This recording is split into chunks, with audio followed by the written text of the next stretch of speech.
بسم اللہ الرحمن الرحیم۔ معزز ناظرین السلام علیکم۔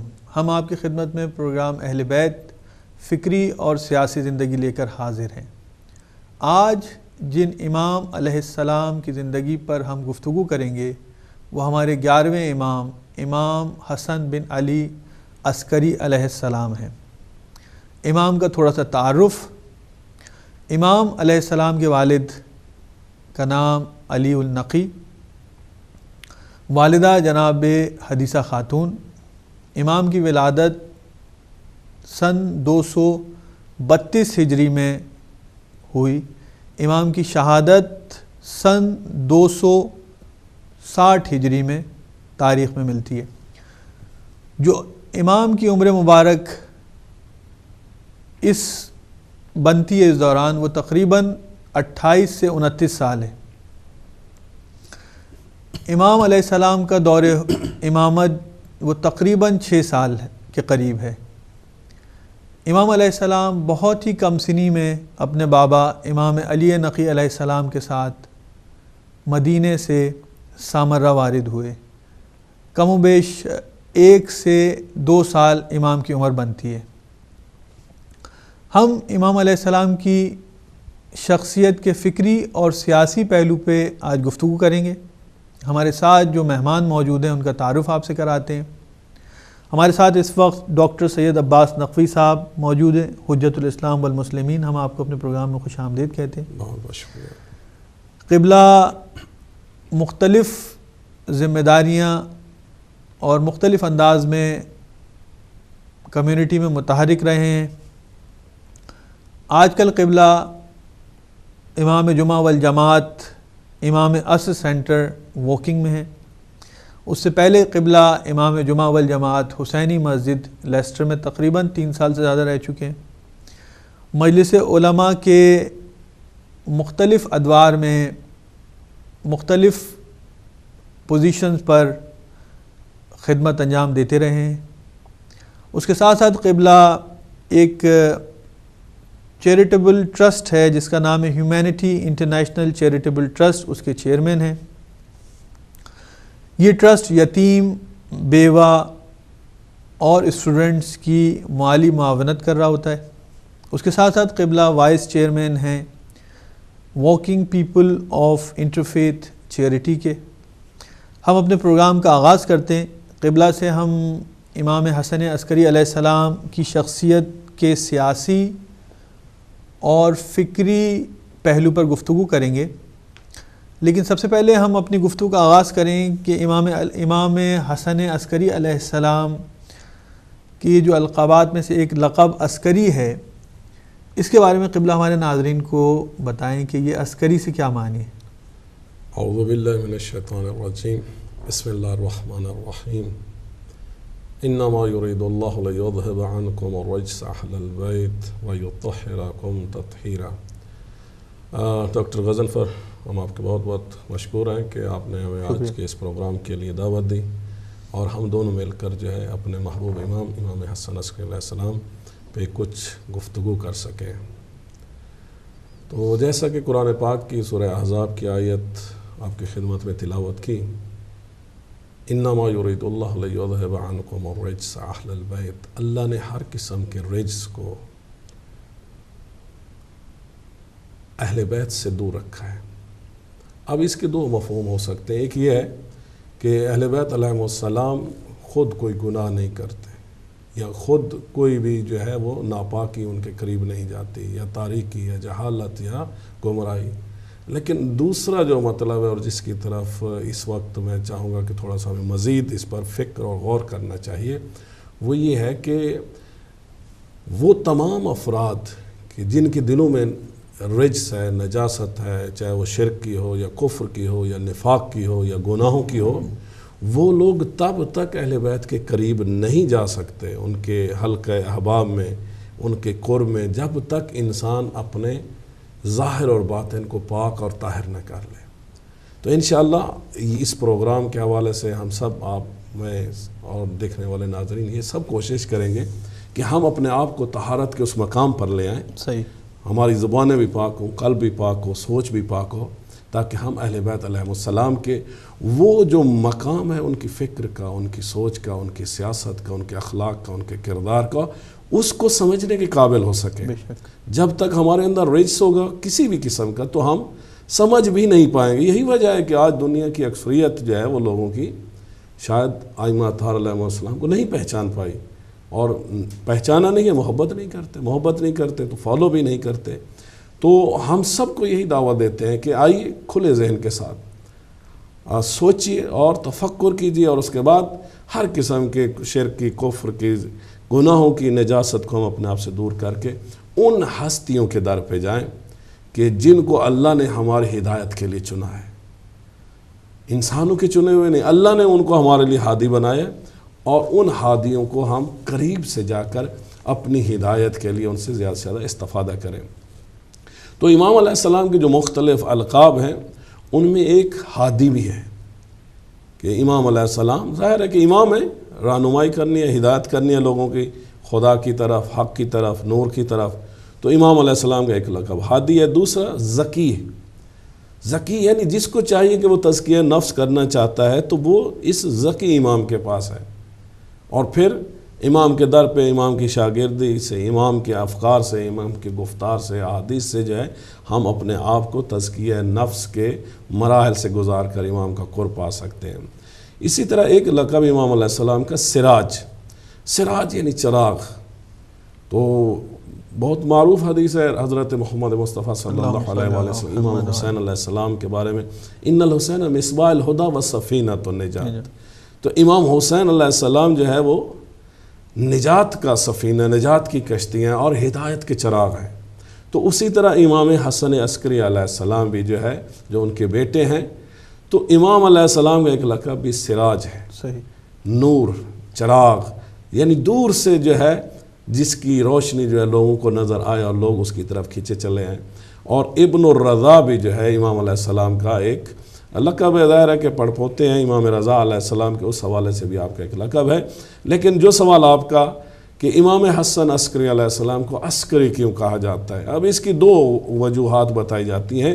ایک تو تاریخی حوالے سے یہ ہے کہ امام علیہ السلام کو ظاہر ہے کہ ان سے پہلے ان کے بابا امام علی النقی علیہ السلام کو قید کر کے لایا گیا، تو یہ پہلا موقع ہے تاریخ میں۔ ہمارے بہت سارے امام جو ہے وہ قید میں رہے ہیں، حکمرانوں قید میں رہے ہیں، لیکن یہ پہلا موقع ہے کہ جب امام علی النقی علیہ السلام کو قید کیا گیا تو ان کے ساتھ امام حسن عسکری علیہ السلام کے، جن کا بہت ابھی سن چھوٹا ہے، اس ایج میں جو ہے وہ آپ کے بیٹے کو بھی قیدی کے طور پہ لایا گیا، اور اسی طرح جو ہے امام علی نقی علیہ السلام کے گھر والوں کو بھی جو ہے وہ قیدی بنا کر لایا گیا۔ تو جہاں پہ رکھا گیا وہاں پر عباسی حکمرانوں کا لشکر یا فوج وہاں پر ہوتی تھی، اس وجہ سے اس محلے کو عسکر کہتے ہیں، یہ ایک وجہ۔ دوسرے جو ہے ایک مرتبہ امام حسن عسکری علیہ السلام پر حاکم وقت نے روب ڈالنے کے لیے امام علیہ السلام کو بلایا، اور ہر طرف جو ہے اس کی فوجی تھے، اسلحے تھے، جدھر بھی نگاہ دوڑائیں اس طرف فوج نظر آتی تھی، اور اس کا مدعا یہ تھا کہ امام علیہ السلام کو اس طرح بلا کے تھوڑا سا ڈرا دیا جائے تاکہ وہ اپنی سرگرمیوں سے، اپنی ہدایت کے امور سے جو ہے وہ اور زیادہ پیچھے ہٹ جائیں۔ لیکن امام علیہ السلام کو جب اس نے اپنی ظاہری شان و شوکت اور اس فانی فوج اور اس کے ہتھیاروں کے روب و دبدبا ڈالنا چاہا، تو فوراً امام علیہ السلام نے کہا کہ میری دو انگلیوں کے درمیان دیکھو، اور جو ہی اس نے دیکھا تو ہر طرف فوج الہی نظر آئی۔ صحیح، امام علیہ السلام کے فوجی نظر آئے، ہواؤں میں، آسمانوں میں، ہر طرف، اور وہ جو امام پہ روب ڈالنا چاہتا تھا خود امام علیہ السلام کے روب میں آ گیا، اور وہ جو فانی قوت سے امام کو ڈرانا چاہتا تھا، امام نے اپنی روحانی اور الہی قوت سے اس کو مزید جو ہے وہ ڈرا دیا، اور ظاہر ہے کہ وہ جو کچھ کرنا چاہتا تھا اس سے بھی وہ اس وقت پیچھے ہٹ گیا۔ صحیح۔ اچھا، تاریخ کے مطالعے سے ہمیں پتہ چلتا ہے کہ عسکر جو تھا وہ ایک فوجی چھاؤنی تھی وہاں سامرہ میں، کہ جہاں امام کو لے کر آئے۔ بہت خوب قبلہ۔ اچھا، ہم یہ دیکھتے ہیں کہ تاریخ میں تاریخ اس چیز کا اظہار کرتی ہے کہ امام علیہ السلام جو ہے وہ جب سامرہ پہنچے پورے اپنے اہل خانہ کے ساتھ، تو خود امام حسن عسکری علیہ السلام کی عمر مبارک 1 سال یا شاید بعض تواریخ کے فرق کے ساتھ 2 یا 3 یا 4 سال ہے۔ کون سا بادشاہ ہے جو اس نے امام کو بلایا؟ متوکل کو ہم دیکھتے ہیں کہ 32 سے 33 میں متوکل آئے، 33 میں جو ہے وہ اس نے حکم دیا ہے کہ امام یہاں تشریف لائیں۔ اس بارے میں تھوڑا سا ناظرین کو بتائیں کہ کیا ہے۔ دیکھیے، خود امام حسن عسکری علیہ السلام، آپ کی جو ٹوٹل لائف ہے 28 ایئرس، 28 سال، اس میں ایز اے ہول 7 عباسی خلفاء ہیں یا بادشاہ کہ جو امام علیہ السلام کی زندگی میں، یعنی امام کی ولادت ہوئی اس وقت جو ہے وہ واثق باللہ کی حکومت تھی، اس کے بعد متوکل رہا 14 سال 15 سال، کافی لمبا عرصہ رہا، ظالم ترین، یعنی بنی عباس کے جو خلفاء ہیں منصور اور یہ متوکل، انہوں نے بہت زیادہ لمبا عرصہ جو ہے وہ حکومت کے حوالے سے گزارا ہے۔ اور متوکل یہ وہ شخص ہے کہ یعنی جس کی دنیاوی اور گناہوں اور اس چیزوں کے حوالے سے اگر بات کی جائے تو یہ وہ شخص ہے کہ جس کی 4000 کنیزیں تھیں۔ تو اب ایک تو یزید نے امام حسین علیہ السلام اور خانوادہ رسول پر، نواز رسول پر ظلم کیا اور کربلا بپا ہوئی، خواتین کو قیدی کیا گیا اور جتنے بنو ہاشم اور امام کے صحابی تھے سب کو شہید کر دیا گیا۔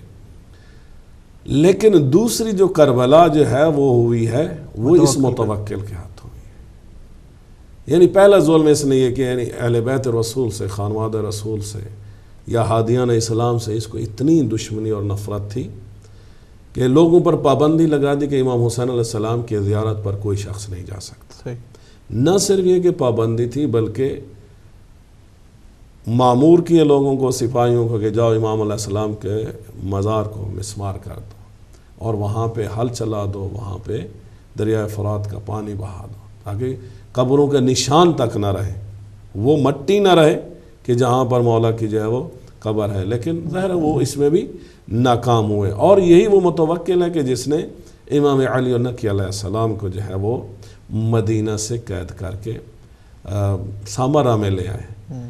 اب سامرہ کی آج بھی اگر جو سچویشن دیکھیں، مثلا باقی امام بھی قید رہے ہیں، امام رضا علیہ السلام جب ان کو جو مرو میں لے جایا گیا جو خراسان، تو اس وقت وہ ظاہراً جو ہے وہ خلیفہ کے نائب بھی ان کو بنا دیا گیا، اگرچہ دور تھے، وطن سے دور تھے، خاندان نہیں تھا، لیکن اتنے سخت حالات نہیں تھے۔ اسی طرح امام موسیٰ کاظم علیہ السلام 14 سال آپ زندگی میں آپ قید میں آپ نے گزارے ہیں وہاں پر، تو امام محمد تقی علیہ السلام، لیکن وہ بغداد میں تھے، اور بغداد میں پھر بھی جو ہے اہل بیت کے چاہنے والے اور محبین محمد والے محمد وہاں پہ موجود تھے۔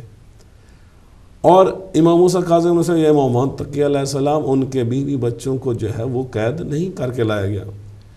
امام علی نقی علیہ السلام کو جب سامرہ میں، یہ وہ مقام ہے کہ جہاں پہ اہل بیت کے ماننے والے آج بھی بہت کم ہیں، نہ ہونے کے برابر ہے، تو اس میں لایا گیا۔ پھر محلہ عسکر میں جہاں پہ ہر طرف فوجی ہیں وہاں پہ رکھا گیا۔ اس کے بعد بیوی بچوں کو بھی ساتھ میں جو ہے وہ قیدی بنا کر لایا گیا، اور مقصد ان کا یہی تھا کہ جتنے زیادہ سے زیادہ امام کو تکلیف پہنچا سکتے ہیں پہنچائیں، جتنا زیادہ سے زیادہ محدود کر سکتے ہیں محدود کریں، وہ کریں۔ اور دوسرا جو امپورٹنٹ پوائنٹ ہے کہ امام کے بیوی بچوں کے ساتھ آپ کو جو ہے کیوں قیدی کر کے لایا گیا، تو اس کا جو ایک وجہ ہمیں سمجھ آتی ہے وہ یہ ہے کہ امام علی نقی علیہ السلام 10ویں امام ہیں، اور رسول اکرم صلی اللہ علیہ وآلہ وسلم کی احادیث، متواتر احادیث شیعہ سنی ریفرنسز میں، کہ آپ نے فرمایا کہ میرے بعد میرے 12 خلفاء ہوں گے، 12 جانشین ہوں گے، 12 امام ہوں گے، اور امام حسین علیہ السلام کی نسل سے جو ہے وہ 9 امام ہوں گے۔ اب جب انہوں نے دیکھا کہ امام علی نقی علیہ السلام یہ 10ویں امام ہیں، تو ان کے جو بیٹے تھے امام حسن عسکری علیہ السلام، ان کو بھی ساتھ قیدی بنا کے لے آئے، چاہے وہ 1 سال کے ہوں، 2 سال کے، 4 سال کے ہوں، اس ایج میں بھی ان کو قیدی بنا کر لایا گیا۔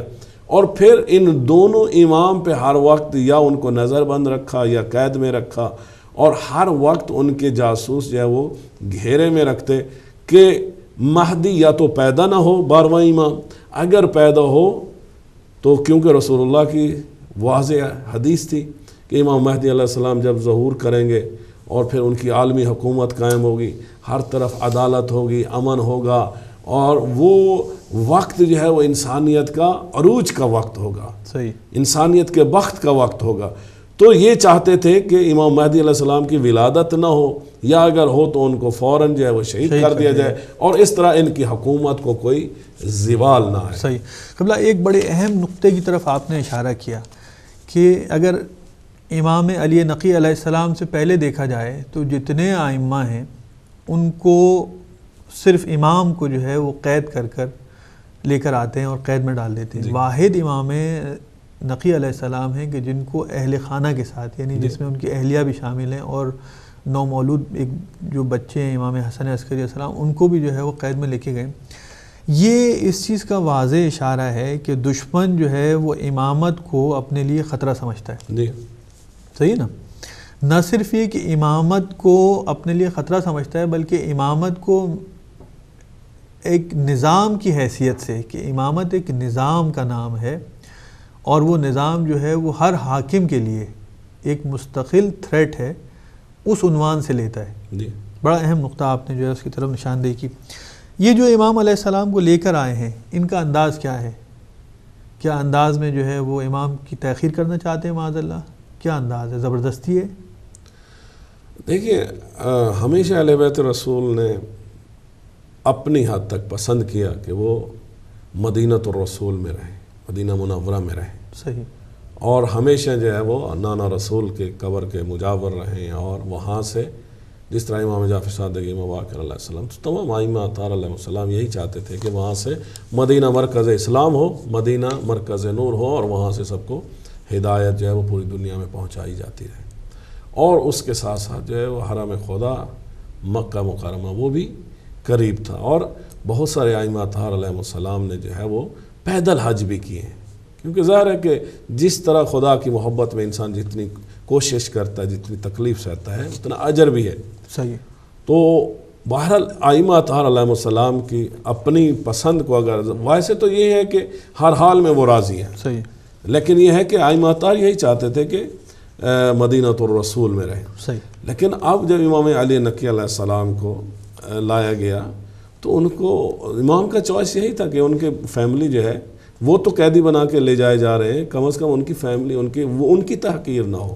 صحیح۔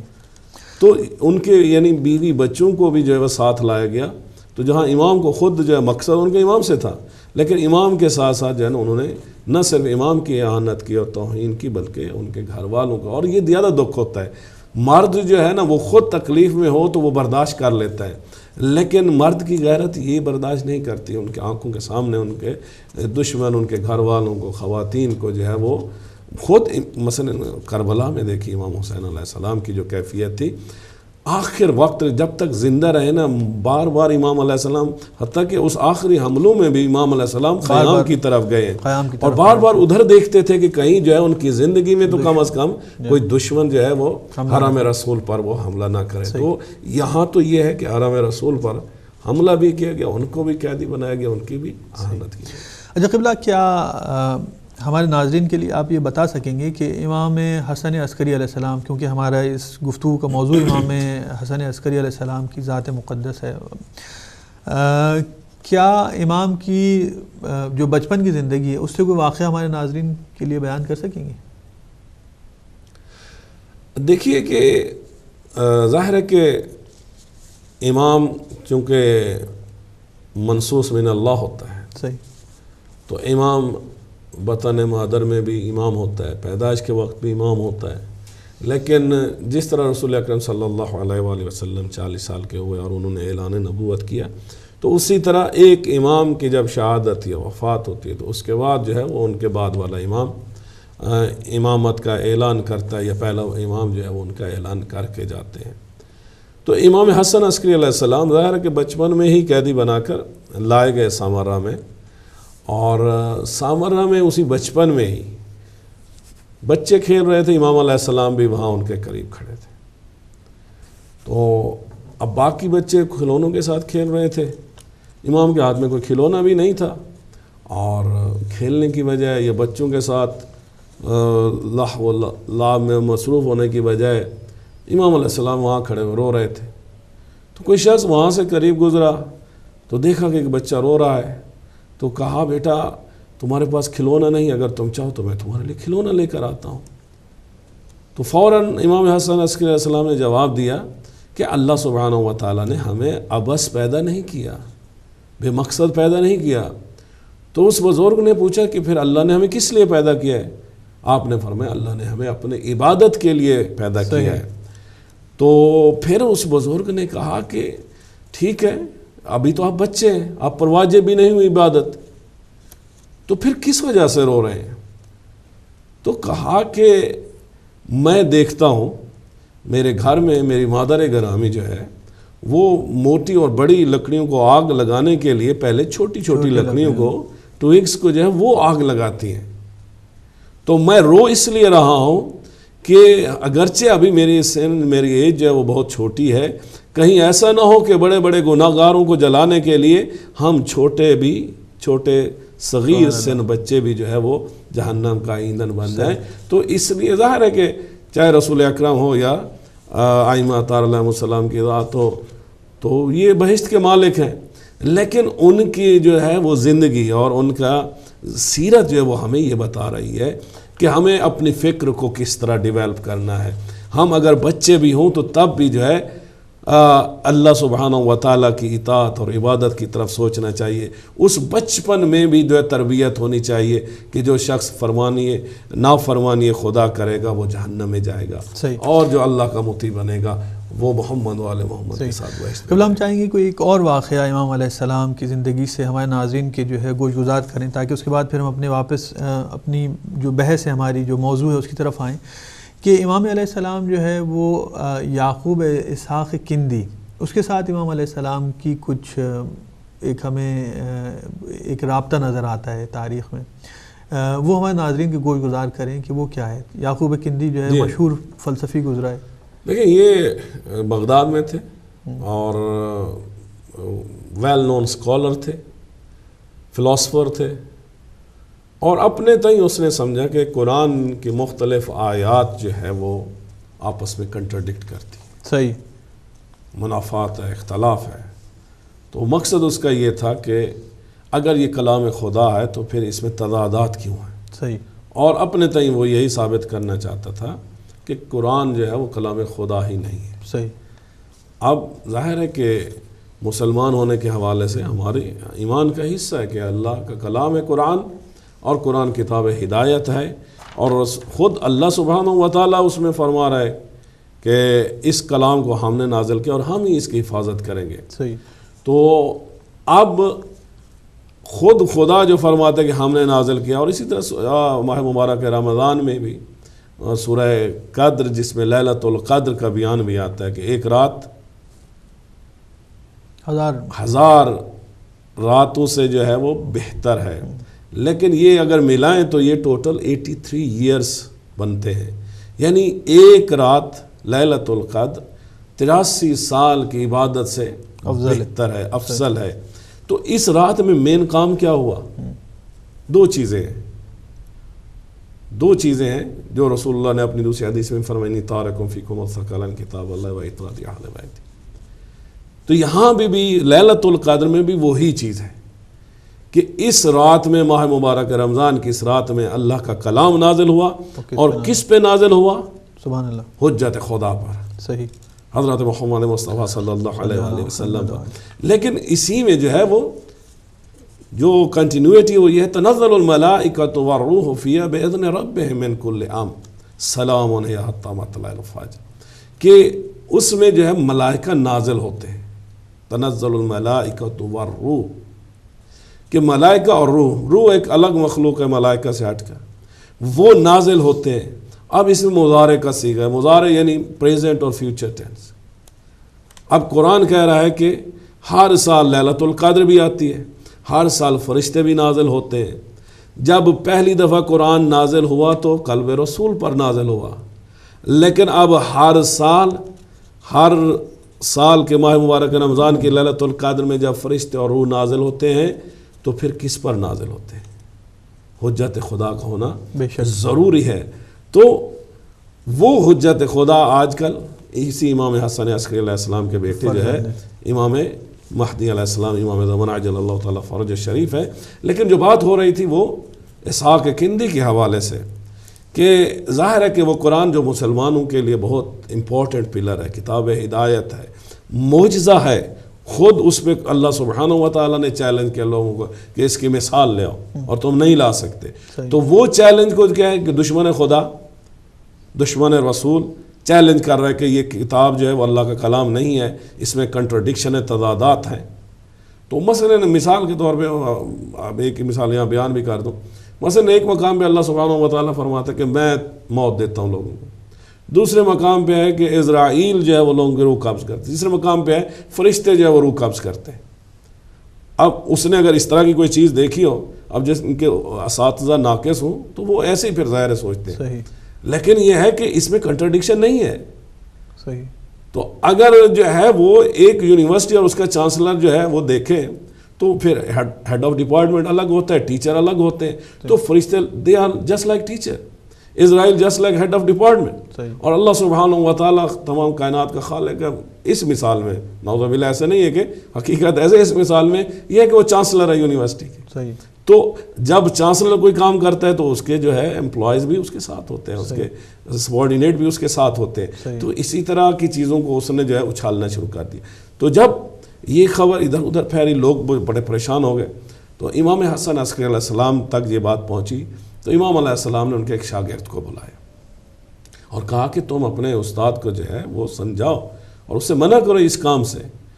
تو اس نے کہا کہ ہم نے تو بہت بات کی اور وہ مصر ہیں اور کر کے رہیں گے، اور کتاب بھی تیار ہے اور چھپنے والی ہے. صحیح. تو امام علیہ السلام نے کہا کہ چلو ایسا کرو، میری طرف سے تم ایک سوال کرنا، میرا نام نہیں کہنا، جا کے ایک سوال کرو. اور سوال یہ کرنا کہ جب بھی کوئی شخص، کوئی آتھر کوئی چیز لکھتا ہے تو اس کے الفاظ کا، جملات کا مطلب وہی شخص بہتر جانتا ہے یا کوئی پڑھنے والا بہتر جانتا ہے؟ صحیح. تو یہ شاگرد گئے اسحاق کندی کو، پہلے تو منع کیا، اس نے کہا کہ نہیں، یہ کتاب تو میں ضرور جو ہے وہ پبلش کروں گا، چھاپوں گا. اس کے بعد اس نے کہا کہ چلو میرے ایک سوال کا جواب دو. اور پھر یہی پوچھا کہ جب بھی کوئی رائٹر، کوئی آتھر جو کوئی چیز لکھتا ہے، اس کا اصل مفہوم لکھنے والا بہتر جانتا ہے یا کوئی پڑھنے والا؟ اس نے کہا لکھنے والا. تو کہا کہ یہ قرآن کس کا کلام ہے؟ کہا اللہ کا. تو کہا کہ پھر اللہ بہتر جانتا ہے ان آیات کے مطالب، الفاظ کے مطالب، یا تم بہتر جانتے ہو؟ کہا اللہ بہتر جانتا ہے. تو پھر شاگرد نے کہا کہ اس کا مطلب ہے جو کچھ تم نے سمجھا ممکن ہے کہ تم کچھ اور سمجھ رہے ہو اور نازل کرنے والے نے، اللہ نے کچھ اور، اس کا مفہوم کچھ اور ہو. صحیح. تو کہا کہ بات تو تمہاری صحیح ہے، لیکن یہ جو سوال تم نے کیا ہے یہ بتاؤ کہ یہ تمہیں کس نے بتایا؟ کہا میں نے خود کیا ہے. کہا تمہاری عقل سے دور ہے. تو جب بہت زیادہ اصرار کیا تو کہا مجھے امام حسن عسکری علیہ السلام نے فرمایا تھا کہ اس طرح کا سوال کروں. تو اس کے بعد جو ہے وہ کتاب بھی اس نے فوراً جلا ڈالی اور امام حسن عسکری علیہ السلام کے وہ مفتی ہو. صحیح. دیکھیں کتنا خوبصورت جو ہے وہ پوائنٹ آپ نے ریز کیا ہے کہ امام علیہ السلام گو کہ ایک قید کسی کیفیت میں ہے، لیکن اس کے باوجود کیونکہ محافظ قرآن ہے اور اپنی ذمہ داریوں کو کتنی خوبصورتی سے انجام دے رہے ہیں. بہت خوبصورت.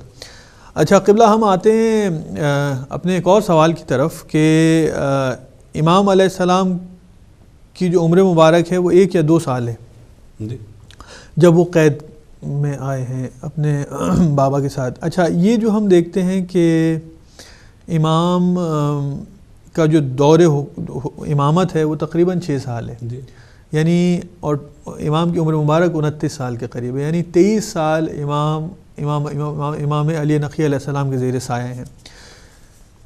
اس دوران اور اس کے بعد جب امام خود من حیث الامام جو ہے وہ وارد ہوئے ہیں، تو کیا امام نے اس دور میں امام کے پیش نظر کیا مشکلات ہیں؟ اس پہ ہم بات کرنا چاہیں گے کہ کون سے جو مین عباسی خلفاء اس دور میں حاکم ہیں کہ جن کے دور میں امام کے سامنے مشکلات جو ہے وہ ہوں اور امام جو ہے ان مشکلات کو اندازہ کر کر اس کے حل کی طرف جا رہے ہوں؟ کیا مشکلات ہیں؟ دیکھیں سب سے بڑی اور پہلی مشکل تو یہی ہے کہ انسان کی آزادی جب سلب کر لی جائے تو انسان جو چاہتے وہ نہیں کر سکتا۔ صحیح۔ بادشاہ کون ہے اس وقت؟ معتمد ہے؟ اب جب امام علیہ السلام کو جو ہے ابتدا سے جو ہے بابا کے ساتھ جو ہے وہ قید کر کے لایا گیا تو اس وقت واثق باللہ تھے، اس کے بعد پھر متوکل رہے، اس کے بعد پھر مستنصر رہے، اس کے بعد مستعین رہے، پھر معتز باللہ تھے، اور معتز باللہ نے جو ہے وہ 254 میں امام علی النقی علیہ السلام کو جو ہے وہ زہر سے شہید کرایا۔ تو 254 کے بعد امام حسن عسکری علیہ السلام کے جو ہے امامت کا زمانہ پھر شروع ہوتا ہے 260 تک۔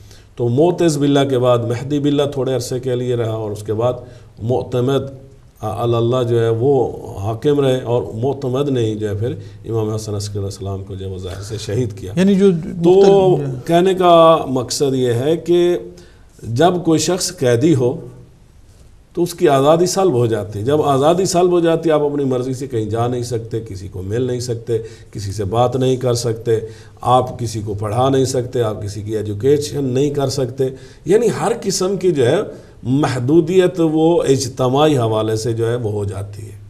اچھا یہاں اگر آپ دیکھیں کہ جو ہے بڑا اہم پوائنٹ ہے کہ امام کی قید جو ہے وہ دوسرے ائمہ کے مقابلے میں مختلف ہے، کہ دوسرے ائمہ کو جو ہے انہوں نے جیل میں ڈال دیا ہے، لیکن یہاں امام کو جیل میں نہیں ڈالا ہوا ہے، بلکہ ایک فوجی چھاونی ہے جہاں وہاں امام کو رکھا ہوا ہے۔ تو ایک طریقے سے قید ہے بھی اور ایک طریقے سے آزادی بھی ہے، ایک عجیب انداز اختیار کیا ہے۔ امام حسن عسکری دونوں قیدیں ہیں، دونوں بھی، جی ہاں، یعنی کچھ عرصہ ایسا بھی ہوتا تھا کہ امام کو جیل میں رکھا ہوا ہے، اور زیادہ تر جو ہے امام علیہ السلام کو، آپ ظاہر ہے کہ سامرا ایسا شہر ہے کہ جہاں پہ آپ کے ماننے والے بھی نہیں، جی ہاں، اور ہر طرف سے فوجی ہیں، ہر طرف سے جاسوس ہیں، حتیٰ کہ خواتین کے اندر بھی جو ہے انہوں نے ایسی کنیزیں جو ہے وہ جاسوس کے طور پہ رکھی ہوئی تھیں کہ گھر میں بھی اگر کوئی بات ہوتی ہے تو وہ بھی ان حاکموں تک پہنچے، پتہ چلے، باہر بھی اگر کوئی جب لوگوں سے اگر کوئی آ رہا ہے، کوئی مل رہا ہے تو وہ باتیں بھی جو ہے وہ ان تک پہنچے۔ لیکن اب ظاہر ہے کہ یہ ساری مشکلات ہیں، تو وہ جیسے کہتے ہیں کہ مارنے والے سے جو ہے وہ بچانے والا جو ہے وہ زیادہ طاقتور ہوتا ہے۔ تو دشمن کی اپنی سوچ تھی، اپنی چال تھی۔ اسی حال میں اللہ سبحانہ و تعالیٰ نے جو ہے وہ امام علیہ السلام چونکہ ہادی ہے، امام ہے، تو ایک ایسی چیز کا اہتمام کیا کہ جس کی وجہ سے خلیفہ وقت مجبور ہو گیا کہ امام کو آزاد کر دے۔ صحیح۔ اور اس واقعے کی وجہ سے ہر طرف شہرت ہو گئی اور لوگ جوک در جوک امام علیہ السلام کے پاس آنے لگے، اور یہ عرصہ پھر زیادہ نہیں رہا، 1 سال کے بعد پھر جو ہے وہ جیلسی اور حسد اور اس وجہ سے امام کو پھر قید کر دیا۔ لیکن یہ جو ٹائم مولا کو ملا ہے امام علیہ السلام کو، تو یہ وہ ٹائم ہے کہ جب امام علیہ السلام نے اپنے چاہنے والوں اور ماننے والوں اور لوگوں کے مسائل حل کیے، اور اپنے چاہنے والوں کا ایک نیٹ ورک قائم کیا ہے، اور ہدایت کا جو ہے ایک سلسلہ جو ہے وہ سٹرکچر یا آرگنائزیشن جو امام علیہ السلام نے مختلف شہروں تک بنا دی۔ اب وہ واقعہ کیا ہے؟ وہ یہ ہے کہ قحط شروع ہو گیا، بارش نہیں آتی ہے، ظاہر ہے بارش ہی ہر چیز کا سبب بنتی ہے، پانی ہے، تو بارش نہیں آتی تھی، اس کے بعد قحط شروع ہو گیا، قحط شروع ہو گیا تو لوگوں نے آئے بادشاہ کے پاس، بھئی کچھ دعا کریں، کچھ کریں، تو نماز استسقاء انہوں نے پڑھائی اور لوگوں نے پڑھی، کچھ بھی نہیں ہو رہا۔ تو جب یہ حالات تھے تو بغداد کا ایک پادری تھا، اس کو لوگوں نے کہا، وہ آیا تو اس نے دعا کی تو بادل بھی آ گئے، بارش بھی شروع ہو گئی۔ اب جب دیکھا لوگوں نے کہ جو ہے وہ مسلمانوں کا جو ہے بادشاہ یا دوسرے علماء جو ہے نا یہ دعائیں کر رہے ہیں تو بارش نہیں آ رہی، اور ایک عیسائی وہ کر رہے تو بارش آ گئی، تو لوگ جوک در جوک عیسائی بننا شروع ہو گئے۔ تو اب جو ہے وہ جب خلیفہ وقت نے جو ہے معتمد نے دیکھا کہ لوگ تو اب عیسائی بنتے جا رہے ہیں، تو اس کو اپنی بادشاہت کو خطرہ محسوس ہوا کہ میں تو مسلمانوں کا حاکم ہوں نا، مسلمان ہی جب نہیں رہیں گے تو میری حکومت بھی نہیں رہے گی۔ صحیح۔ تو اس کو اپنی حکومت کی جب پریشانی ہوئی تو پھر بھی اسی در پہ آئے جس پہ جو سب کے مشکل کشا۔ صحیح۔ اچھا اس میں ایک اہم پوائنٹ جو ہے اگر آپ دیکھیں اس میں کہ تقریباً یہ 240 یا 50 کا واقعہ ہے جو آپ بیان فرما رہے ہیں 55 کا واقعہ ہے، یہ 55 کا واقعہ ہے. اس میں اہم چیز یہ کہ تقریباً پیغمبر اسلام کو اور اسلام کو آئے ہوئے 250 سال ہو چکے ہیں اس وقت. 250 سال کے باوجود مسلمانوں کی کیفیت یہ ہے کہ اگر کوئی عیسائی اگر کوئی چھوٹا سا بھی معجزہ دکھائے تو جوق در جوق جو ہے وہ مذہب چھوڑ کر جانے کے لیے تیار ہوتے ہیں. یعنی یہ خود واقعہ اس چیز کی طرف دلیل ہے کہ ایک ہادی کی ضرورت ہر دور میں ہے. جی صحیح. دیکھیے اب اس کو اس انداز میں بھی آپ دیکھیں کہ اللہ سبحانہ و تعالیٰ نے سورہ اللیل میں قرآن کے اندر فرمایا ان علینا للہدیٰ کہ ہدایت کرنا اللہ کی ذمہ داری ہے. صحیح. اللہ فرماتا ہے ہدایت کرنا ہماری ذمہ داری. اب جب ہدایت اللہ کی ذمہ داری ہے تو اللہ نے ہدایت کے لیے ہادیوں کو بھیجا. صحیح. انبیاء کو بھیجا، ان کے اوصیاء کو بھیجا، ہر دور میں بھیجا. اس کو اس انداز میں دیکھیں، حضرت آدم علیہ السلام پہلے انسان ہیں. صحیح. اور انسانوں کی ہدایت کرنی ہے اللہ نے. صحیح. تو پہلے انسان کو اللہ نے ہادی بھی بنا کے بھیجا. صحیح. ایک انسان کو جب اللہ بغیر ہادی کے نہیں رہنے دیتا تو اب جب مور دین 5.5 بلین جو ہے انسان ہیں تو کیا آج کے دور میں اللہ انسانوں کو بغیر ہادی کے رہنے دے گا؟ صحیح بات. تو ہر دور میں جو ہے ہادی کی ضرورت ہے. صحیح. تو اس دور میں بھی اللہ سبحانہ و تعالیٰ نے وقت کے ہادی یعنی امام حسن عسکری علیہ السلام تھے. اور لوگ جب اسلام کو چھوڑ کے جا رہے تھے تو اس وقت ایک تھا ہادی. اور پھر یہی معتمد جو ہے امام حسن عسکری علیہ السلام کے پاس جیل میں آیا اور کہا فرزند رسول آپ کے نانا کا دین خطرے میں ہے، لوگ عیسائی بنتے جا رہے ہیں. تو امام علیہ السلام نے پوچھا کیوں؟ کہا بارش نہیں ہو رہی تھی، ایک عیسائی نے آ کے دعا کی اور بارش ہو گئی اس وجہ سے. تو امام علیہ السلام نے کہا کہ ٹھیک ہے کل جو ہے وہ شہر کے میدان میں شہر سے باہر جو لوگوں کو بلاؤ. جب وہاں پہ لائے گئے تو امام علیہ السلام نے کہا کہ اب اس عیسائی کو بھی لے آؤ. جب وہ اس میدان کے سینٹر میں گیا اور اس نے ہاتھ جو ہے وہ دعا کے لیے اٹھائے تو فوراً بادل آ گئے. تو امام علیہ السلام نے اپنے کسی ساتھی سے کہا کہ جاؤ اس کے ہاتھ میں جو کچھ ہے وہ لے لو. اور وہ جب گئے تو دیکھا ان کے ہاتھ میں ایک ہڈی تھی. اب جب وہ ہڈی لے لی گئی تو اس کے بعد وہ پادری دعا کرتے رہے لیکن بارش نہیں ہو رہی تھی. تو امام علیہ السلام نے بتایا کہ یہ کسی نبی خدا کی ہڈی تھی اور نبی کی ہڈی جب بھی جو ہے وہ اس طرح اوپنلی فضا میں آتی ہے تو اللہ کی رحمت اور بارش جو ہے وہ نازل ہوتی ہے. یہ پادری یا اس کے دین کی وجہ سے نہیں تھی بلکہ یہ اس نبی خدا کی ہڈی کا اثر تھا. اور اس کے بعد پھر فرزند مصطفیٰ دلبند حضرت فاطمہ زہرا سلام اللہ امام حسن عسکری السلام گئے، مولا نے دعا کی اور ایسی بارش آئی کہ لوگوں نے جتنی ان کو ضرورت تھی ان کی ضرورتیں پوری. قبلہ بڑا اہم جو ہے وہ آپ نے واقعہ بیان فرمایا اور یہ واقعہ یقینی طور پر تاریخ کے اوراق میں بند ہے. اچھا اس واقعے سے دیکھیں تو اس میں کئی اہم چیزیں جو ہے وہ ہم نوٹ کر سکتے ہیں. مثلا کیا ہے کہ امام غیب کا علم جانتے ہیں. جی. غیب معجزہ دکھا سکتے ہیں. جی. صحیح.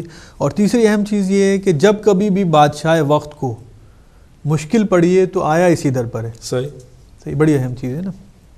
اچھا اب آتے ہیں اپنے اگلے سوال کی طرف کہ امام علیہ السلام کی مشکلات میں سے سب سے بڑی مشکل یہ ہے کہ امام قید میں ہے. جی. یعنی بہت آسانی کے ساتھ بہت اطمینان سے اپنے پیغام کو عام نہیں کر سکتے. صحیح. اس کے علاوہ اور کیا امام کے سامنے مشکلات کیا کیا ہیں جو امام نے جن کو فیس کرنا ہے اور جن کو امام نے ایڈریس بھی کرنا ہے؟ دیکھیں جیسے کہ آپ کی عرض کے ایک تو امام قیدی ہے، آزادی نہیں ہے. امام کی ذمہ داری یہ ہے کہ وہ لوگوں کی ہدایت کرے. صحیح. اور ہدایت کوئی ہادی امام تبھی کر سکتا ہے کہ جب کیونکہ انسانوں کی ہادی ہے نا تو انسانوں کے ساتھ اگر کمیونیکیشن نہ ہو. آج کل تو الحمدللہ کمیونیکیشن کے بہت راستے. صحیح. ٹیلی ویژن ہے، انٹرنیٹ ہے، ٹیلی فون ہے. اس زمانے میں تو کچھ نہیں تھا، صرف ایک ہی یعنی دو سمجھ لیں کہ اس وقت جو ہے کمیونیکیشن کے طریقے تھے. ایک یہ ہے کہ کوئی خط و کتابت ہو جائے اور دوسرا یہ ہے کہ کوئی شخص آ کے ملاقات کر لے. صحیح. تو امام علیہ السلام کو جب سامرا میں قید کیا ہوا چاہے نظر بند تو چاہے قیدی تھے تو پابندی تھی کوئی بھی شخص جو ہے امام علیہ السلام سے ملاقات نہیں کر سکتا. صحیح. تو ظاہر ہے کہ جو امام علیہ السلام کی مین ذمہ داری کے لوگ ہدایت کریں تو ان لوگوں کو امام علیہ السلام سے مولا کے ماننے والوں کو شیعوں کو ان سے دور کر دیا گیا. یعنی ہدایت کا چراغ جو لوگوں کے لیے وہاں موجود ہے تربیت کے لیے اس سے لوگوں کو دور کیا جا رہا ہے. اور یہاں ان کا مقصد صرف اپنی حکومت کو اب حتیٰ کہ ملاقات تو ایک طرف لوگ اس وقت اپنے آپ کو ائمہ طہار کے محبین یا شیعہ بھی شو نہیں کر سکتے، جو کہتا تھا ان کو ختم کر دیا جاتا تھا۔ تو اسی طرح کا ایک واقعہ جو ہے، امام علیہ السلام سامرہ میں جو ہے وہ ایک مقام سے گزر رہے تھے، تو ایک شخص ہے جس کا نام ہے عبدالعزیز بلخی، صحیح، یہ بلخ افغانستان میں ایک شہر کا نام ہے، تو وہاں سے مولا کے ماننے والا تھا، وہاں آیا تو وہ خود بیان کرتے ہیں کہ جب مولا کی سواری نزدیک ہوئی تو میرا دل کر رہا تھا کہ میں جو ہے علل اعلان اپنی محبت کا اعلان کروں اور کہوں کہ لوگوں یہی ہادی ہے، یہی امام ہے، یہی فرزند رسول ہیں، یہی آپ کی نجات کا وسیلہ ہیں۔ اور قرآن پاک میں بھی یوم ندعو کل اناس بامام ہے، قیامت کے دن ہر شخص اس کے امام کے نام سے پکارا جائے گا۔ تو یہ عبدالعزیز کہتا ہے کہ میرا دل کہہ رہا تھا کہ لوگوں کو کہوں کہ لوگوں یہی تو امام ہیں تمہارے وقت کے، اور انہی کے جو ہے وہ پیروی کرو۔ تو وہ کہتے ہیں میں ابھی یہی سوچ رہا تھا کہ میں یہ کہوں، تو جو ہی امام قریب میرے سے گزرے تو امام نے اپنے لبوں پہ انگلی رکھی اور مجھے اشارہ کیا کہ میں کچھ نہ کہوں۔ تو امام علیہ السلام اس کو درس دے رہے تھے کہ رازداری رکھو، اپنے آپ کو یہاں پہ اشکار نہ کرو ورنہ زندگی ختم ہو جائے گی۔ تو یہ امام علیہ السلام جو ہے وہ نہ صرف یہ کہ ہدایت کر رہے ہیں بلکہ لوگوں کی جان کا تحفظ بھی کر رہے ہیں۔ اور اب ظاہر ہے کہ وہاں پر کوئی شخص اپنے آپ کو بتا بھی نہیں سکتا کہ وہ امام سے ملنے آیا ہے، دور سڑکوں پہ کھڑے رہتے تھے کہ شاید کبھی گزر ہو اور اس طرح امام کی زیارت۔ دوسرا ایک اور امپورٹنٹ واقعہ جو ہے، یہ ایک مولا کے خدمت گزار ہیں داؤد بن اسود۔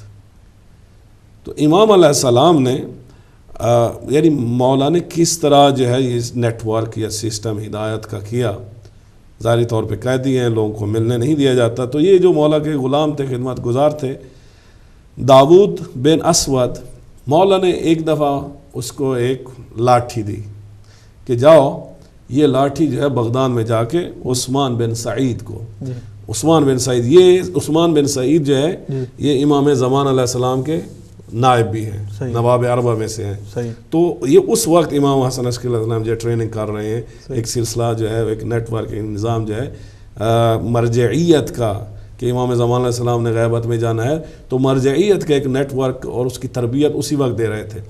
تو عثمان بن سعید کو میسج دینا تھا، لیکن ظاہر ہے کہ وہ امام سے نہیں مل سکتے تھے، امام ان سے نہیں مل سکتے، تو امام علیہ السلام نے اپنے اس خدمت گزار کو داؤد کو بھیجا کہ یہ لاٹھی ہے، یہ چوب ہے، کہ جاؤ اور عثمان بن سعید کو بغداد میں دے آؤ۔ اب وہ سواری پہ سوار ہوا اور راستے میں جو ہے ایک جگہ اس کی سواری جو ہے وہ رکی، تو اس نے سواری کو موو کرانے کے لیے جو ہے نا وہی لاٹھی جو ہے اس کو دے ماری، تو وہ لاٹھی ٹوٹی تو اندر دیکھتا ہے کہ کافی سارے خط ہیں۔ صحیح۔ تو اس کو تو ویسے تو اس کو پتہ نہیں تھا کہ وہ کس کام کے لیے جا رہا ہے، اس کو یہی پتہ تھا کہ میں لاٹھی دینے جا رہا ہوں، لیکن یہ ایک واقعہ ایسا ہوا کہ جس کی وجہ سے جو ہے وہ داؤد کو معلوم ہوا کہ حقیقت میں امام علیہ السلام نے کچھ خطوط لکھے تھے عثمان بن سعید اور دوسرے لوگوں کے لیے کہ مولا کس طرح لوگوں کے ساتھ کمیونیکیٹ کر رہے ہیں اور ہدایت دے رہے ہیں۔ صحیح۔ اچھا دیکھیں، ہمارے پاس وقت کم ہے قبلہ، ہم چاہیں گے کہ تیزی سے جائیں۔ ہم یہ دیکھ رہے ہیں کہ حکومت صفاق ہے، ظالم حکومت ہے جس نے عیاری مکاری کے ساتھ جو ہے امام کو قید کیا ہوا ہے۔ دوسری طرف ہم یہ دیکھتے ہیں کہ امام علیہ السلام قید ہیں، یعنی اپنے جو ماننے والے ان سے نہیں مل سکتے۔ تیسری طرف ماننے والے جو امام کے شیعہ ہیں وہ بھی امام کے قریب نہیں آ سکتے، نہ صرف یہ کہ قریب نہیں آ سکتے، ان پہ پابندی بھی امام کو دور کیا ہوا ہے، یعنی ایک طریقے سے مکمل کٹ آف ہے۔ اور اس کا مین ریزن کیا ہے کہ کیا چاہتے ہیں یہ کہ امام ہدایت کا سلسلہ انجام نہ دے سکیں، یا اور اس کے ساتھ ساتھ کیا چیزیں؟ دیکھیں، ایک تو یہی ہے کہ وہ وقت کے امام ہیں، لوگ ان سے مربوط رہے ہیں۔ دوسری چیز جو امام علیہ السلام سے وابستہ ہے وہ 12ویں امام ہے، امام علیہ السلام کے اکلوتی اولاد، اکلوتے بیٹے امام مہدی علیہ السلام۔ کیا یہی سبب بھی ہے کہ امام واحد امام ہیں کہ جو اپنے بابا اور اپنی والدہ گرامی کے ساتھ قید میں ہیں، کہ یہ لوگ یہ چاہتے ہیں کہ ایک نسل پہلے ہی سے جو ہے وہ امام کو مکمل طور پر ایک فوجی چھاونی میں نظر بند رکھا جائے، کہ جہاں سے امام مہدی علیہ السلام کی ولادت پر یا تو نظر رکھ سکیں یا کس طریقے سے اگر ہو سکے تو امام اگر جب اس دنیا میں ظہور کریں تو امام کی ولادت جب ہو تو امام کو شہید کر دیا، یہ ان کے پیش نظر جو ہے مقصد ہے۔ تو اب کیا ہے کہ یعنی ایک چیز تو یہ کہ امام کی ولادت، دوسرے وہی ایک طرف یہ ہے کہ خود حکومت ان کی ہے، اور یہ سمجھ لیں کہ ایک قسم کا پیرالل سسٹم تھا، اور یہ حضرت آدم علیہ السلام سے لے کر اب تک چل رہا ہے. امامت نظام ہے. اللہ نے نبی کو یا ہادی کو یا امام کو تو اس لیے بھیجا ہے کہ وہ اللہ کے نمائندے ہیں، اور اسی کو حق ہے کہ انہی کو حق ہے کہ وہ لوگوں پر حکومت کریں. لیکن دنیاوی لوگوں نے، بادشاہوں نے جو ہے وہ اکثر انبیاء کو بھی ناکام کیا، سوائے 2-3 انبیاء کی کوئی حکومت نہ بنا سکے. اسی طرح ائمہ اطہار میں سے جو حضرت علی علیہ السلام کو جو ہے چند سال موقع ملا، اس کے بعد امام حسن علیہ السلام 6 ماہ، اس کے بعد کسی کو موقع یہ نہیں ملا. تو اب ظاہر ہے کہ امام، پہلی بات انہوں نے حکومت کو چھین لیا اس خاندان سے، ان ہادیوں سے. دوسری چیز، چلو حکومت ایک طرف، امام ہے، امام جو ہے وہ لوگوں کی رہنمائی کریں، ان کے مسائل کو، مشکلات کو، دین کو ہدایت کریں. تو اس حوالے سے بھی کہا کہ نہیں، ہدایت بھی، کیونکہ جب لوگ ہدایت حاصل کرتے ہیں تو قریب ہوتے ہیں. تیسرا یہ ہے کہ خمس کا سلسلہ جو ہے وہ یہ تھا کہ، اور یہ خمس کا سلسلہ جو قرآن نے بھی جو ہے وہ 10ویں پارے کی پہلی آیت جو ہے وَاعْلَمُوا أَنَّمَا غَنِمْتُم، تو جو ہے قرآن کا حکم ہے کہ خمس ادا کرو، اور رسول اللہ صلی اللہ علیہ وسلم نے یہ نظام خمس اسٹیبلش کیا. اور اس وقت بھی جو ہے وہ آدھا خمس جو ہے وہ رسول اللہ اور اسلام کے کام پر، آدھا جو ہے وہ ذریت رسول یا خاندان رسول یا اہل بیت کو دیا جاتا تھا. تو پہلے خلیفے ہی نے آتے ہی جو ہے نا یہ پہلے جو ہے وہ فائنانشیل کٹ ڈاؤن جو ہے وہ کٹ لگایا وہاں فدق پہ، اور یہاں جو ہے فدق تو ایک پراپرٹی تھی، اور بھی کچھ باغ تھے ان پہ بھی قبضہ کر لیا. اس کے ساتھ یہ جو قرآن کہہ رہا ہے، کیونکہ سادات پر، اہل بیت پر جو ہے وہ صدقہ حرام ہے، زکوٰۃ تو وہ لے نہیں سکتے، تو زکوٰۃ تو ویسے بند. اب جو سادات کی جو دوسرے طریقے سے ہیلپ ہو سکتی تھی، وہ جو ان کے اپنی پراپرٹی ان پہ بھی قبضہ ہو گیا. تیسرا جو ہے یہ خمس کا سلسلہ تھا، وہ بھی انہوں نے بند کر دیا کہ جو سب خمس جو ہے وہ حکومت کو. یہی چیز ہمیں یہاں نظر آتی ہے. اب یہ چیز یہاں بھی آتی ہے. صحیح. اب ظاہر ہے کہ ایک طرف امام کو قید رکھا ہوا ہے، دوسرا طرف لوگوں کو رابطہ نہیں رہتا. تیسرا یہ ہے کہ اگر لوگ آئیں گے، ملیں گے اور خمس دیں گے تو امام کے پاس ظاہر ہے کہ جب مال زیادہ ہوگا تو امام تو ظاہر ہے اپنی ذات پہ تو کم خرچ کرتے، لوگوں کی مدد کریں. جب لوگوں کی مدد کریں، لوگ ان کی طرف کھینچے چلے آئیں گے. تو اس چیز کو روکنے کے لیے انہوں نے کوشش کی کہ یہ ہے کسی بھی قسم کا جو ہے وہ سلسلہ نہ، اور ہر قسم کا جو ہے امام علیہ السلام کا قطع تعلق. اچھا، یہ جو سلسلہ مرجعیت ہے کہ امام نے اپنے نائبین مقرر کیے، یہ بھی اسی سلسلے کی کڑی ہے کہ امام نے اس مشکل سے نکلنے کے لیے ایک سلسلہ وضع کیا کہ جو ہمیں بعد میں غیبت امام زمانہ علیہ السلام میں نظر آتا ہے کہ جو خطوط کا سلسلہ ہے، جو خمس ہے، وہ جو امام کے نائبین ہیں ان تک پہنچے، اور ان کے ذریعے پھر جو ہے وہ یہی کیا سلسلہ نظر آتا ہے. جی ہاں. کہ اگر وہ لوگ جو سامرا نہیں جا سکتے، امام تک براہ راست نہیں پہنچ سکتے، امام کی زیارت سے جو ہے فیضیاب نہیں ہو سکتے، تو وہ امام کے نائبین کے کانٹیکٹ کریں. یہ سلسلہ امام کا ہے جو امام کی خدمت. دیکھیے کہ الحمدللہ یہ مرجعیت کا 1400 سال کا ایک ترا امتیاز ہے کہ کبھی حاکمان وقت کے آگے نہیں جھکے. صحیح. نہ ہی حکومتوں سے مدد لی ہے، اور تب سے اب تک مرجعیت کا سلسلہ چل رہا ہے، دین اسلام کی تبلیغ ہو رہی ہے. جبکہ دوسرے بھائیوں کے پاس جو ہے ان کے علماء، ان کے امام ہمیشہ جو ہے وہ ان کا تعلق قریبی ہوتا تھا بادشاہ وقت سے. بادشاہ جیسے کہتے تھے ویسے فتوے آ جاتے تھے، اور ان کا سلسلہ بغیر سرکاری گرانٹ کے کبھی نہیں چلا. صحیح. تو جب سرکاری گرانٹس ہوتی ہے، جیسے گرانٹس ہوتی ہے ویسے آدمی کو کام کرنا پڑتا ہے. تو اس طرف جو ہے اہل بیت کے ماننے والے مراجع جو ہے وہ ہمیشہ حکومت سے دور رہے، کبھی کوئی گرانٹ نہیں لی، اس لیے جو حق کی بات ہوتی وہی بتاتے تھے. اور الحمدللہ یہ مرجعیت کی وجہ سے آج فقہ جعفری اور محمد والے محمد کے ماننے والے پوری دنیا میں پھیل رہے ہیں. ایک بات، اب یہ سلسلہ مرجعیت کا کس نے قائم کیا؟ تو ویسے تو ظاہر ہے کہ خود دیکھیے کہ جب رسول اکرم صلی اللہ علیہ وآلہ وسلم بھی تھے، آپ مدینہ میں ہوتے تھے، اور دوسرے شہروں میں آپ نے اپنے ریپریزنٹیٹیو بنائے تھے. حضرت علی علیہ السلام بھی جب خلیفہ بنے تو آپ نے مختلف گورنر نامینیٹ کیے. تو اسی طرح جو بھی امام ہوتے تھے تو وہ مختلف شہروں میں اپنے جو ہے نمائندے جو ہے وہ نامینیٹ کیا کرتے تھے، تاکہ وہ اپنے لوگوں کے ساتھ تعلقات رکھیں اور وجوہات شرعی، خمس وغیرہ جمع کریں اور امام تک پہنچائیں، اور امام اس طرح پورے جہاں ضرورت ہے وہاں پہ ادا کرتے رہیں. تو لیکن یہ جو سلسلہ ہے، امام حسن علیہ السلام نے بہت زیادہ جو ہے اس کو تقویت دی، کیونکہ خود رسول اللہ سے لے کر آخری امام تک سب کی احادیث ہے امام مہدی علیہ السلام کے بارے میں، اور سب نے یہی فرمایا کہ ان کی غیبت ہوگی اور غیبت کے بعد ظہور ہوگا. تو امام حسن علیہ السلام کو بھی معلوم تھا کہ حالات کس طرح ہیں. تو پیدائش کے وقت ہی جو مارنا چاہتے ہیں تو وہ زندہ نہیں رہنے دیں گے، اور غیبت کا زمانہ قریب ہے۔ تو پریکٹیکل ٹریننگ اور سسٹم ڈیولپ کرنے کا جو کام ہے وہ امام حسن عسکری علیہ السلام نے کیا۔ اس لیے فقہا کی تقلید کے حوالے سے یا راویان احادیث کی یا مراجع کی مجتہد کی تقلید کے حوالے سے امام حسن عسکری علیہ السلام کی اور امام زمان علیہ السلام کی بڑی کلیئر احادیث ہے۔